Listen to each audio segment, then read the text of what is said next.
अस्सलाम वालेकुम वरहमतुल्लाहि वबरकातुहू। संगत क्या हाल है? ठीक ही वे, खुश ही वे, तबीता तकड़े वदे वे।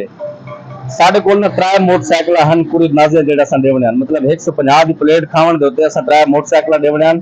एक मोटरसाइकिल ए खुश नसीब गिन गया हफ्ते बीमार जेड़ी साडी कुरन दादी आई। दो मोटरसाइकिल कैमरामैन ने दिखा बच्चे खड़े थी सकदे तुहाडा नसीब होवे तुसां भी आके पार्टिसिपेट करो इंदे रलो ते मोटरसाइकिल जीत सकते वे। असा 14 तरीक को इंशाअल्लाह ताला भाई कुरंदाजी करेसू मुल्तान जिमें तुसा नागशाह पुल नासो मुल्तान वाले पासे मुल्तानी दरवाजा क्रॉस करेसो तो साडा सेटअप हम चकल बागी पुलाव नजर आसी। ई पासे दिखाओ यार साडे जरा लोकेशन है मुल्तानी दरवाजा है। अच्छा महसूस न करे मैं थोड़ा अड़ गल पे क्योंकि काफी अरसे तो बाद मैं इस तरह की वीडियो बनाना पिया ए खुश नसीब है मौके लैटर दी ताई अल्हम्दुलिल्लाह चलाई पे गए जी चलाई पे।